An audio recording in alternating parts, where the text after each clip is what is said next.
12h49. Bientôt 13h. Bientôt 13h, effectivement. Des chants homophobes, je le disais, entonnés hier soir lors du match PSG Marseille. Le délégué interministériel à la lutte contre le racisme, la haine anti-LGBT, Olivier Glin, s'est dit choqué. Il va saisir le club PSG et la Ligue de football professionnel afin que des sanctions soient prises.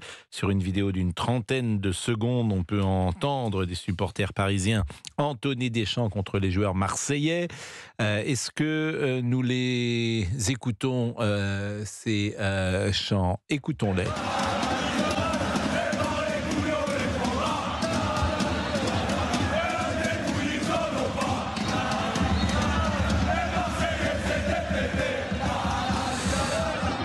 Alors évidemment, je ne vais pas forcément répéter ce que vous comprenez, ce que vous entendez. La ministre des Sports, Amélie Oudéa-Castéra, a réagi sur les réseaux sociaux il y a quelques instants. Il est impensable de rester sourd à de tels chants haineux et homophobes dans nos tribunes. Hier, ces chants ont gâché la fête au parc. Et on est avec Johan Lemaire, que vous connaissez sans doute, qui est fondateur de l'association Foot Ensemble. Bonjour. Bonjour. Monsieur le maire, on connaît votre engagement et ce combat pour l'homophobie, pas tant d'ailleurs dans le football que dans les stades, puisqu'elle est plus présente, me semble-t-il, en tout cas dans les tribunes, que dans les vestiaires. Peut-être est-ce que je me trompe. Quelle est votre première réaction sur des choses qui durent et perdurent depuis tant d'années ?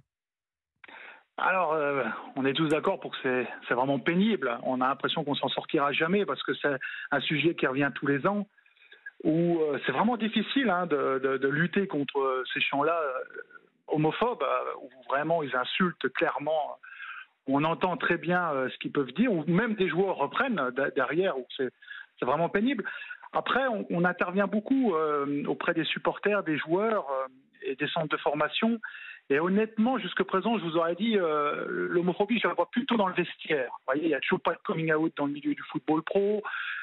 Les joueurs n'aiment pas trop de parler de ce sujet. C'est tabou, c'est compliqué. C'est pas parce qu'il n'y a pas, je me permets de vous couper, c'est pas parce qu'il n'y a pas de coming out dans le vestiaire que le milieu est homophobe. Moi, je vais vous dire, j'ai le sentiment que les gens ne font pas leur coming out parce qu'ils ne veulent pas sur le terrain être pris à partie par les tribunes. Je ne pense pas que ça poserait un problème dans le vestiaire si un joueur disait aujourd'hui « je suis homosexuel » par rapport à son coéquipier. Il me semble, mais peut-être est-ce que je me trompe. En revanche, ce joueur deviendrait une cible par ces imbéciles lorsqu'il est sur le terrain. Vous avez certainement raison, mais il faut quand même rappeler que, vous savez, on va beaucoup dans les centres de formation depuis quelques années et on voit aussi les joueurs pros. Maintenant, c'est nouveau, on va sensibiliser les joueurs de Ligue 1, de Ligue 2, mais vous avez beaucoup de joueurs qui viennent de pays étrangers, qui pratiquent des religions, qui ont des cultures, qui ont des traditions différentes, et parler d'homosexualité, c'est très compliqué pour eux. Alors ça, vous avez raison là-dessus sur la culture, effectivement. Disons-le clairement, comme il y a beaucoup de musulmans aujourd'hui en Ligue 1. Les évangélistes aussi, les évangélistes. Exactement, voilà, et ils ont un rapport à l'homosexualité qui est effectivement lié à leur religion. Et de vous à moi, c'est de pire en pire. Alors les clubs le savent, il y a un travail qui est fait, mais vous savez... mais qu'est-ce qu'il faut faire au fond ? Parce que ce travail... Et en fait, la question, Johan, c'est ce qu'il faut sanctionner, quoi. Est-ce que, par exemple, le PSG... Parce qu'il n'y a qu'une chose qui est efficace, c'est-à-dire que vous sanctionnez le club, ou soit en termes financiers, soit vous dites, si vos supporters ne sont pas capables de se conduire bien, c'est 1 point de moins, 2 points de moins, 3 points de moins. Alors, c'est dur d'enlever des points parce que après il suffit qu'ils envoient des faux supporters à Marseille pour faire le bazar, pour enlever des points. Vous savez, après il peut y avoir des stratagèmes pour essayer d'enlever des points aux concurrents. Oui, mais alors qu'est-ce qu'on fait ? Alors, qu'est-ce qu'on fait ? C'est la bonne question. Vous savez, moi je pense que les clubs devraient s'engager plus. Ils le font déjà, mais à mes yeux pas assez. Il y a des référents pour des supporters dans chaque club qui sont souvent salariés ou bénévoles. Mais cette tribune, par exemple, concrètement, est-ce qu'elle doit être fermée ? Cette tribune du Parc des Princes. Ça recommencera le coup d'après.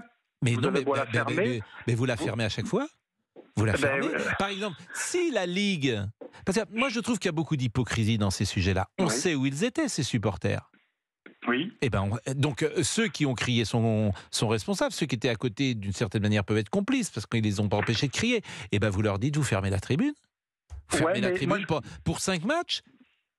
Et puis peut-être que ça va calmer tout le monde. Il y a un moment, où on prend des décisions, on n'en prend pas, ou alors on parle sur tous les sujets comme toujours, et puis sans jamais ni de sanctions ni de décisions. Donc et rien ne change.